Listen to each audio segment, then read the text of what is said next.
Hi friends, இன்றைக்கி ஒரு mobile வந்திருக்கு. இந்த மொபைல் வந்து கம்ப்ளீட்டாக டெட்டில் இருக்குது. சார்ஜிங் லோகோ கூட காட்டல. சர்வீஸ் சென்டரில் கிடக்கு 7000 to 8000 கிட்டத்தட்ட மதர் போர்டு ஆகும்னு சொன்னாங்க. அதுக்கப்புறம் நம்மகிட்ட கொண்டு வந்து கொடுத்துருக்காரு நம்ம ஃபாலோவர் சேலத்தில் வந்து. ஓகே, இந்த டிவைஸ் பிரித்து வேலை செய்ய ஆரம்பிச்சிடலாம்.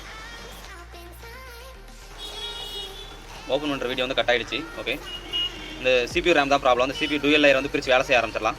இது போர்டு க்ளீன் பண்ணியாச்சு, அதோட CPU ரீபால் பண்ணிச்சு, ரேமும் ரீபால் பண்ணியாச்சு. இப்போ CPU ப்ளேஸ் பண்ணலாம். இப்போ ரேம் ப்ளேஸ் பண்ணலாம். சாம்சங் M31 வந்து CPU ரேம் ப்ளேஸ் பண்ணியாச்சு. ஃப்ரேமில் போட்டு ஆன் பண்ணி செக் பண்ணி பார்க்கலாம்.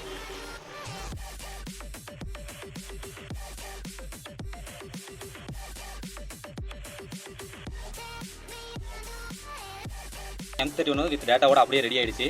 நம்மளோட டேட்டா எந்த லாஸுமே இல்லாமல் டேட்டா தான் இம்பார்ட்டன் கேட்டிருந்தாங்க, அதனால் ரெடி ஆகிடுச்சு. அது மட்டும் இல்லாமல் mic, speaker, A to Z, SIM, network எல்லாத்தையுமே செக் பண்ணியாச்சு. உங்களோட டிவைஸ் ரெடி பண்ணால் கீழே வந்து வாட்ஸ்அப் நம்பர் கொடுத்துருங்க. கான்டெக்ட் பண்ணுங்கள். எந்த பிளேஸ் இருந்தாலும் சரி, கொரியர் சர்வீஸ் உண்டு. ஓகே, தேங்க்ஸ் ஃபார் வாட்சிங் வீடியோ. Bye bye.